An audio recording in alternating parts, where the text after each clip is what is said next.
প্রিয় দর্শক আসসালামু আলাইকুম। আমি দীপা খন্দকার রান্নার এক্সপার্ট থেকে আপনাদের স্বাগত জানাচ্ছি। বরাবরের মতো মজাদার সব রেসিপি নিয়ে আবারও আপনাদের সামনে হাজির হয়ে গেলাম। আজকে আমার সাথে আছেন পুষ্টিবিদ জান্নাতুন নূর নাইমা। হ্যালো আপু, কেমন আছেন? আমি খুব ভালো আছি, আপনি কেমন আছেন? আমি খুব ভালো আছি। আজকে আপনি যেহেতু পুষ্টিবিদ, নিশ্চয়ই হেলদি একটা রেসিপি আমাদের দর্শকদের করে দেখাবেন। অবশ্যই, আমি আসলে একটা হেলদি রেসিপির চেয়ে যেটা ইম্পর্টেন্ট সেটা হচ্ছে একটা লো ক্যালোরির একটা কমপ্লিট মিল দেখাবো। সেটা হচ্ছে lemon garlic fish with salted vegetable. বাহ, ঠিক আছে, তাহলে আমরা শুরু করি রান্নাটা। আচ্ছা, এখানে সব কিছু তো রাখাই আছে, আমি তাহলে শুরু করছি লেমন গার্লিক ফিশ। তো ফার্স্টে এটাকে আমি একটু ম্যারিনেশন করব। ম্যারিনেশনের জন্য আমি ফার্স্টে একটু স্বাদ মতো লবণ নিয়ে নিচ্ছি, অল্প একটুই দিব, কারণ আমি আসলে লো সল্ট ফুড পছন্দ করি, এটা আসলে স্বাস্থ্যকর। আর আমি এটার মধ্যে একটু ব্ল্যাক পেপার দিয়ে দিচ্ছি, জাস্ট সামান্যই দিব প্রয়োজন মতো। ব্ল্যাক পেপার কিন্তু মেটাবলিজমে খুব হেল্প করে। আর এটার মধ্যে আমি একটু লেবুর রস দিয়ে নিচ্ছি। লেবুর রসটা দিলে কিন্তু মাছে যদি কোনো ব্যাড স্মেল থাকে সেটা কিন্তু চলে যায়। তো আর বেশি কিছু দিব না, এটাই জাস্ট হচ্ছে আমি একটু ম্যারিনেশন করে রাখবো। এটা আসলে চাইলে আমরা যে কোনো মাছ দিয়ে করতে পারি। আমরা রেগুলার ঘরে যে মাছগুলো খাই তার মধ্যে যে কোনো একটা মাছ দিয়ে একটা যেটা অ্যাভেলেবল থাকে, হ্যাঁ অ্যাভেলেবল যেটা থাকবে, একটা প্রপার পিস, আমরা বাসায় যেরকম পিস খাই এক্স্যাক্টলি সেরকম আমরা একটু রেখে দেব। তো এটাকে আমি মেরিনেট করেছি। এটা যদি কেউ চায় যে একটু 5-10 মিনিট মেরিনেশন করে রাখতে পারে, বাট আমি এখন এটা করে ফেলবো, যেহেতু মাছ হতে কিন্তু খুব একটা সময় লাগে না, খুবই অল্প সময় লাগে এবং আমি খুব অল্প ইনগ্রেডিয়েন্টস দিয়ে করব। তো আমি প্যানে চলে যাচ্ছি, আমরা চুলাটা জ্বালিয়ে দিচ্ছি। এবার আমি এটার মধ্যে একটু বাটার দিয়ে নিচ্ছি, খুবই সামান্য বাটার দেব, জাস্ট হাফ চা চামচের মতো। সো তেল বা আমরা ঘি যেটাই দিচ্ছি সেটা খুব অল্প পরিমাণে দিব। আচ্ছা, একটা কথা আমরা সবসময় মনে করি যে ডায়েট করা বা হচ্ছে হেলদি লাইফস্টাইল মানে হচ্ছে তেল ছাড়া, একদমই তেল খাওয়া যাবে না, তেল খেলেই মোটা হয়ে যাব, এরকম একটা ধারণা আমাদের মধ্যে আছে। এটা কতটুকু আপনি মনে করেন যে কতটুকু ঠিক আছে? এক্স্যাক্টলি, আসলে তেল আমাদের জন্য স্বাস্থ্যকর কিনা এটার ব্যাপারে আমি একটু আসলে বলতে চাই। খুব ভালো একটা কোশ্চেন করেছেন, খুব ইন্টারেস্টিং। ফার্স্ট অফ অল আমি বলবো তেলকে আসলে বাদ দেওয়া উচিত না, কারণ আমাদের ফ্যাট সলুবল ভিটামিনের একটা ব্যাপার আছে। হ্যাঁ, আমি একটু আগে রসুন দিয়ে নিচ্ছি, রসুন দিয়ে তার সাথে কথা বলছি, রসুনটা হতে থাকুক। এখানে আমি জাস্ট রসুনের ফ্লেভারটা বাটারে আমি পছন্দ করি, তো যার কারণে আমি দিয়ে দিলাম 1 চা চামচের মতো। এখন আমি জাস্ট এটার মধ্যে একটু লেমন গ্রাস দিয়ে দেব, ফ্লেভারটা খুব ভালো আসবে। চুলা কি একটু কমানো যায়? পুড়ে যাচ্ছে। ওকে, একটু নাড়াই নিচ্ছি, বেশি কিছু না, জাস্ট এটার মধ্যে আমি একটু ফিশটা দিয়ে নেব। আপনি আমাকে যে কোশ্চেনটা করেছেন খুবই সুন্দর একটা কোশ্চেন করেছেন, ইন্টারেস্টিং। আসলে তেল আমাদের জন্য কতটুকু স্বাস্থ্যকর?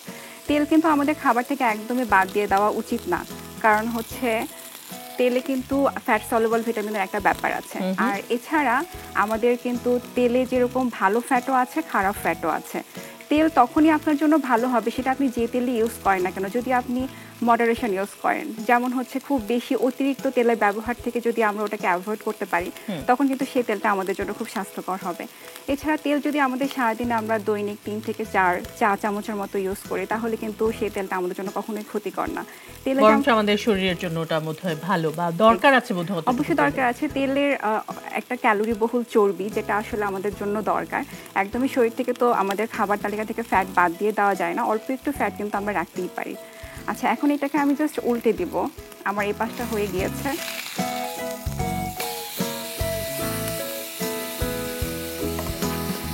আমরা মাছ করছি, অনেক সময় দেখা যায় যে আমরা মাছ অথবা চিকেন, আমরা এই দুটোকেই কিন্তু প্রেফার করি আসলে প্রোটিন হিসেবে ডায়েটের সময়। তো ফিশ বা চিকেনের মধ্যে কোনটা আমাদের জন্য হেলদিয়ার? ইন্টারেস্টিং একটা কোশ্চেন করেছেন। আসলে ফিশ এবং চিকেন এটা কিন্তু আমরা খুব পছন্দ করি, এটাকে আমরা হোয়াইট মিট বলি। যেহেতু আমরা রেড মিটকে অ্যাভয়েড করতে বলি বা একটু কম খেতে বলি, সেক্ষেত্রে হোয়াইট মিট সবসময় আমরা প্রেফার করি যে আমাদের ডায়েটে চিকেন বা ফিশ ভালো। বাট যদি এখন এটা একটু ডিপেন্ড করে, যদি আমি একটু লো ক্যালোরি ফুডের কথা চিন্তা করি, ফিশ আর চিকেনের মধ্যে যদি আমি একটু কম্পেয়ার করি, ফিশের ক্যালোরি কিন্তু তুলনামূলকভাবে চিকেনের চেয়ে একটু কম। আবার ফিশে কিন্তু ফ্যাটের পরিমাণ চিকেনের চেয়ে একটু কম। আবার যদি আমি একটু হাই ক্যালোরির কথা চিন্তা করি বা একটু হাই প্রোটিন কথা চিন্তা করি, তাহলে আবার চিকেন ফিশের থেকে বেটার। কারণ প্রোটিনটা কিন্তু যতটুকু ফিশে আছে চিকেনে কিন্তু তার চেয়ে একটু বেশি পরিমাণে আছে। তো ওভারঅল আসলে যদি আমরা একটু মডিফাইড করে খাই, যেমন সপ্তাহে 3 দিন ফিশ বা সপ্তাহে 3 দিন চিকেন, তাহলে আসলে আমাদের জন্য খুব ভালো। আর এছাড়া ফিশের যে নিউট্রিয়েন্টসগুলো আছে, যেমন ওমেগা 3 ফ্যাটি অ্যাসিডস রয়েছে এবং এটার ফ্যাটটা কিন্তু খুব ভালো। আবার চিকেনের মধ্যে যেগুলো আছে বি ভিটামিন, জিঙ্ক, সেলেনিয়াম, সেটাও কিন্তু আমাদের শরীরের জন্য খুব দরকারি। তো আসলে এটা পার্সন টু পার্সন ভ্যারি করে। কেউ যদি চায় সে কিন্তু যদি একটু লো ক্যালোরির ফুড মেনটেন করতে চায় বা একটু লো ফ্যাট মেনটেন করতে চায়, সেক্ষেত্রে ফিশ তার জন্য গুড অপশন। আর কেউ যদি না একটু হাই ক্যালোরি, একটু হাই প্রোটিন মেনটেন করতে চায়, তখন তার জন্য চিকেন খুব ভালো অপশন। আচ্ছা, আমাদের ফিশটা অলমোস্ট হয়েই যাচ্ছে এবং আমার আরও কিছু জানার আছে আপনার কাছ থেকে। আমি এখন নিয়ে নিব ছোট্ট একটা বিজ্ঞাপন বিরতি। ফিরে এসে আপনার সাথে আরও অনেক অনেক বিষয় নিয়ে কথা হবে। দর্শক, চলে যাচ্ছি ছোট্ট একটা বিজ্ঞাপন বিরতিতে, আমাদের সাথেই থাকুন।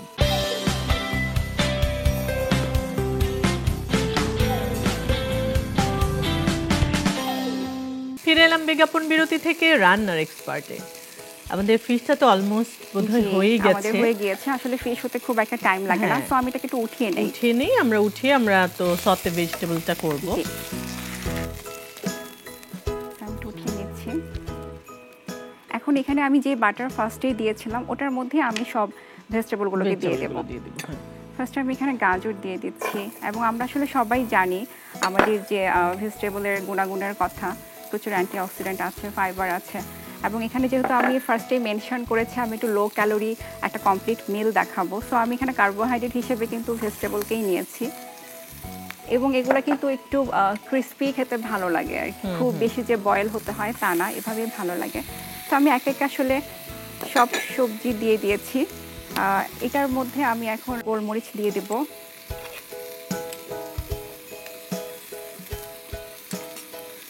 আর একটু হালকা লবণ দিয়ে নিচ্ছি। বেশি কিছুই না, আমি এখানে জাস্ট একটু মাস্টার্ড টেস্ট রেখেছিলাম। এটা আসলে অ্যাভয়েডও করা যায়, বাট যদি একটু টেস্ট আনতে চায়, কেউ যদি একটু ফিউশন করতে চায়, সেক্ষেত্রে একটু দিতে পারে। বা এটা কিন্তু মেরিনেশনের সময় ফিশেও দেওয়া যেতে পারে, এটা আসলে ডিপেন্ড করে। হ্যাঁ, একটু জাস্ট দিয়ে দিলাম। আমাদের এটা হতে বেশিক্ষণ লাগবে না। আসলে আমরা তো যারা বাসায় হয়তো অনেক সময় টাইম পাওয়া যায় না যে ডিনারটা হয়তো বা খুব দ্রুত রেডি করতে হবে, বাট খুব একটা হেলদি মেনু হয়তো বা তৈরি করতে চাচ্ছি, সেক্ষেত্রে কিন্তু এটা খুব ঝটপট চট করে ফেলা যায় আর কি। আচ্ছা, অনেক সময় আমরা দেখি যে আপনি একটু আগে যেটা ফিশ নিয়ে চিকেন নিয়ে বলছিলেন যে আমরা উইকে 4 দিন ফিশ খেতে পারি বা 3 দিন চিকেন খেতে পারি, এরকম একটা। আমরা তো নর্মালি দেখা যায় যে দিনে কিন্তু দুটোই খেয়ে ফেলছি। তো এই বিষয়টাকে দেখা যায় যে আমরা হয়তো এক বেলা ফিশ খাচ্ছি, আরেক বেলা হয়তো চিকেন খাচ্ছি, এরকম হচ্ছে, অনেকে একসাথে দুটো খেয়ে ফেলছে। এটা আসলে অসুবিধা না, ফিশ চিকেন আপনি খেতে পারেন, বাট অনেকে আছে না যে ফিশ একদম খাবারের তালিকা থেকে বাদ দিয়ে দেয়, সেক্ষেত্রে আসলে একটু অসুবিধা। ফিশটাকে আসলে ইনক্লুড করা উচিত। বা ওভার প্রোটিন হয়ে যাওয়ার কোনো চান্সেস থাকছে নাকি কোনো মানুষের? না, যদি আপনি দুপুর বেলায় 1 টুকরা ফিশ খান, রাতে 1 টুকরা চিকেন খান, অসুবিধা নেই, বা ফিশ খান। আসলে আমাদের প্রোটিনের ব্যাপারটা হচ্ছে যার যার বডি ওয়েটের উপর ডিপেন্ড করে। প্রতি বডি ওয়েট আমরা যদি বলি যে খুব বেশি, এটা আসলে ডিপেন্ড করে কেউ যদি খেলোয়াড় হয়, কেউ যদি জিম করে, বা কেউ যদি ধরেন অ্যাক্সিডেন্ট করেছে বা বার্নের পেশেন্ট, বিভিন্ন ধরনের মানুষের জন্য আসলে বিভিন্ন রকম। বাট আমি যদি ইন জেনারেল বলতে চাই, তাহলে কিন্তু নর্মালি পার কেজি বডি ওয়েটের জন্য 0.8 গ্রাম প্রোটিনটা পারফেক্ট। তো সেক্ষেত্রে দেখা যায় যদি আপনার ওজন 50 কেজি হয়, তাহলে আপনি 45 থেকে 50 গ্রামের মতো প্রোটিন ইনটেক করতে পারেন আর কি। তো সেক্ষেত্রে আসলে খুব বেশি ওভার করা উচিত না। যদি আপনি 1 টুকরা করে খান বা 2 টুকরা করে খান, তাহলে অসুবিধা নাই। বাট অনেকে আছে না যে 4-5 টুকরা খেয়ে ফেলছে, তখন অনেকে মনে করছে যে ডায়েট করা মানে হচ্ছে আমি ভাত খাচ্ছি না, সো আমি প্রচুর পরিমাণে আমি চিকেন খেয়ে ফেললাম বা ফিশ খেয়ে ফেললাম, মানে সেই বিষয়টার জন্য অতিরিক্ত প্রোটিন ইনটেকেরও কিন্তু সাইড এফেক্ট আছে। আসলে কোনো কিছুই কিন্তু অতিরিক্ত ভালো না, এটা কিন্তু আমরা ছোটবেলা থেকে শুনে এসেছি যে আসলে এক্সেস কোনো কিছুই ভালো না। অতিরিক্ত প্রোটিন ইনটেক করলে যেটা হয়, কিডনি স্টোন হওয়ার পসিবিলিটি থাকে, কিডনির উপর একটা এফেক্ট পড়ে, আর আমাদের ক্রিয়েটিনিন লেভেল বেড়ে যেতে পারে। তো আসলে যেই পজিশনে আছে বা যে ধরনের ওয়ার্কিং লেভেলে কাজ করে, তারা আসলে সেভাবে খাবার দাবারগুলো গ্রহণ করা উচিত। সবচেয়ে বড় কথা আমার যেটা মনে হয় আসলে নিজে নিজে ডিসাইড করে কোনো কিছুই করা ঠিক না, একটা ডক্টরের সাথে পরামর্শ করে নিজের ওজন এবং শারীরিক অবস্থা সবকিছু বিবেচনা করে তারপর একটা ডায়েট চার্ট ফলো করাটা একজন অভিজ্ঞ কারোর কাছ থেকে একটা গাইডলাইন নিয়ে নিলে সেটাতে কিন্তু সে সেফ থাকে।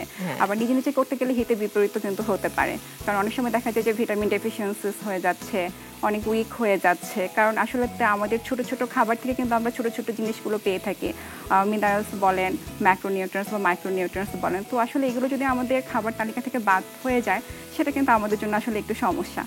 আবার যেমন আমি যেমন এখানে এই মেনুটা দেখাচ্ছি, এটা কিন্তু আমি দেখাচ্ছিলাম যে যারা ওয়েট লস করতে চায় তাদের জন্য, কিন্তু কেউ ধরেন আন্ডার ওয়েটের পার্সন আছে, সে যদি এটাকে খেতে চায় এটার মধ্যে সে একটু মেইনটেইন করতে চায়, একটু ক্যালোরি আর একটু অ্যাড করতে হবে, যেমন সেটার সাথে একটু কার্বোহাইড্রেট হিসেবে একটু রাইস অ্যাড করতে পারে বা ফ্রাইড রাইস অ্যাড করতে পারে, বা চাইলে এখানে পোর্শন টুকার একটু বাড়ানো যায়। আবার যেহেতু আমি একটু আগে বলেছিলাম যে কিডনির পেশেন্টদের ক্ষেত্রে কিন্তু একটু প্রোটিন রেস্ট্রিকশনস থাকে, সেক্ষেত্রে কিন্তু তাদের মাছের পরিমাণটুকু আর একটু ছোট নিতে হবে, বা যদি চিকেন খায় চিকেনটা তাহলে 1 টুকরা নিতে হবে। আসলে এভাবে একটু মডিফাইড করে বা ফিউশন করে কিন্তু সবাই খেতে পারে আর কি।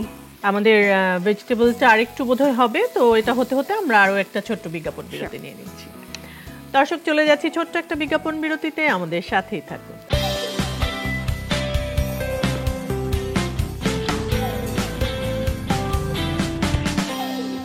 ফিরে এলাম বিজ্ঞাপন বিরতি থেকে রান্নার এক্সপার্ট। আচ্ছা, ভেজিটেবলের তো অনেক রকমের রেস্ট্রিকশনও থাকে অনেক পেশেন্টের জন্য, বা অনেক সময় আমরা শুনে থাকি যে একটু বয়েল করে নিতে হয় বা পানিটা ফেলে দিয়ে খেতে হয়, এরকম এই বিষয়টা নিয়ে ভেজিটেবলের ব্যাপারে কিছু বলবেন কিনা? ভেজিটেবল থেকে কিন্তু আমরা পটাশিয়াম পাই, তো যেটা হচ্ছে কি যাদের পটাশিয়াম রেস্ট্রিকশনস আছে বা যাদের পটাশিয়াম লেভেল হচ্ছে একটু উপরের দিকে থাকে, তাদের ক্ষেত্রে আমরা হয়তো বলি যে একটু সবজি সিদ্ধ করে। সেটা কি খারাপ? পটাশিয়াম লেভেল যদি পটাশিয়াম লেভেল উপরে থাকলে অনেক ধরনের হেলথ হ্যাজার্ড হতে পারে, আমাদের সবকিছু আসলে লেভেলের মধ্যে থাকতে হয়। তো যেটা হচ্ছে সেক্ষেত্রে ফ্রুটসও কিন্তু আমরা তখন একটু মেনটেন করে খেতে বলি, বা একটা সাইজ থাকে যে এতটুকু পোর্শনের বেশি খাওয়া যাবে না। আর ভেজিটেবলের কিছু রেস্ট্রিকশনসও আছে, যেমন ধরেন ইউরিক অ্যাসিড যাদের বেশি, বা আরও বিভিন্ন ধরনের প্রবলেম থাকে, বা কিডনির সমস্যা যারা ভুগছেন, বা অনেকে আছে যে লো পিউরিন ডায়েট মেনটেন করতে হচ্ছে, সেক্ষেত্রে কিন্তু অনেক ধরনের ভেজিটেবলকে অ্যাভয়েড করতে হয়, বা খেলেও খুবই অল্প পরিমাণে খেতে হয়।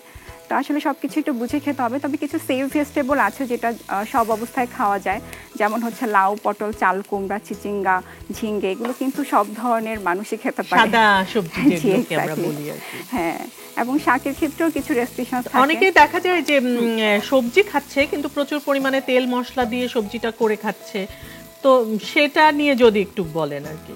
অবশ্যই তেল মশলা বেশি দিলে তো আসলে ক্যালোরিটা আমার বেড়ে যাচ্ছে, সো ক্যালোরি বেড়ে গেলে তো সেটা আমাদের স্বাস্থ্যের জন্য ভালো হবে না। যেমন আমি একটু বলি, আমি যেমন এখানে বাটার ইউজ করেছি, হ্যাঁ, বাটারে কিন্তু তুলনামূলকভাবে ক্যালোরিটা একটু কম, বাট এটার মধ্যে কিন্তু স্যাচুরেটেড ফ্যাট অনেক বেশি মাত্রায় থাকে।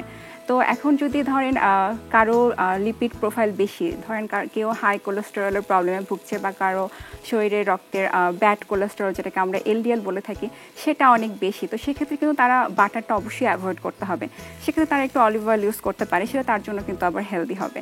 তো এক্ষেত্রে আসলে বুঝে বুঝে আমাদের একটু জিনিসগুলো একটু মডিফাইড বা একটু চেঞ্জ করে নিতে হয়। মূল কথা যেটা আগে বলেছিলাম সেটা আবারও বলতে হচ্ছে যে কারো আসলে ডায়েট চার্ট করার আগে একটা এক্সপার্ট কারোর সাথে কথা বলে তারপর আসলে ডায়েট একটু গাইডলাইন নিয়ে নিলে ভালো হয়। যেমন অনেকে মনে করে যে শসা, যেমন বা অনেকে ভাবে যে আচ্ছা ও এটা খাচ্ছে আমি কেন খেতে পারবো না, বা ওর চেয়ে আমি স্লিম, সো আমি তো মনে হয় একটু বেশি, মানে আমার ভেতরের অবস্থা তো আসলে সবাই জানছে না। চোখে দেখে কিন্তু আপনার বডি প্যারামিটার বোঝা যাচ্ছে না, আপনার শরীরে সোডিয়াম কেমন, পটাশিয়াম কেমন, বা ইউরিক অ্যাসিড কেমন, এগুলো বা হিমোগ্লোবিন কেমন, এগুলো দেখতে হলে কিন্তু আমাকে একটু প্যারামিটার চেক করে তারপর আপনার জন্য আমাকে ইন্ডিভিজুয়ালি ডিসাইড করতে হবে যে এক্স্যাক্টলি আপনার জন্য কোনো রেস্ট্রিকশনস আছে কি নাই, বা আপনি কি সব খেতে পারবেন কিনা। আমার ভেজিটেবলটা হয়ে গিয়েছে, সো এটাকে আমি নামিয়ে ফেলবো, চুলাটা অফ করে দিচ্ছি। হ্যাঁ, আমরা সার্ভ করে ফেলি। ওকে, সো এটাকে এখন আমি সার্ভ করব। আমার এখানে সার্ভিং ডিশ রেডি। ফার্স্টে আমি একটু আমার ফিশটা নিয়ে নিচ্ছি। আপনি কি ফিশ পছন্দ করেন? ভীষণ। এবং এটা কিন্তু খেতে খুব টেস্টি, আপনি অবশ্যই ট্রাই করে দেখেন। আর সবজি থেকে কিন্তু খুব সুন্দর একটা ফ্লেভার আসছে, তাই না? হ্যাঁ, মনে হচ্ছে না যে খেতে অনেক টেস্টি হবে? ভীষণ। এবং কালারগুলোর জন্য আমরা তো জানি যে ডিফারেন্ট কালারের ভেজিটেবল শরীরের জন্য খুব ভালো। কেউ কিন্তু চাইলে এখানে ব্রোকলি ইউজ করতে পারে, বেবি কর্ন ইউজ করতে পারে। এবং আমি যেটা বলেছিলাম যাদের কোলেস্টেরল লেভেলের প্রবলেম আছে তারা এক্ষেত্রে অলিভ অয়েলটা ইউজ করতে পারলে ভালো হবে রেসিপিটি খুব। এটার মধ্যে কিন্তু বাঁধাকপিটাও ইউজ করা যায়, বাঁধাকপি আবার আমার পার্সোনালি খুব পছন্দের।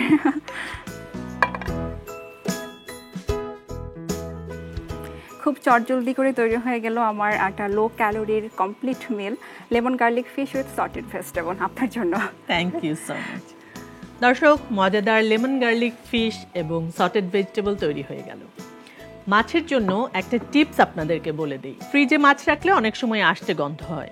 এই আষ্টে গন্ধটা দূর করার জন্য ফ্রিজে কাঠের এক টুকরো কয়লা রেখে দিতে পারবেন, দেখবেন কোনো গন্ধই থাকবে না।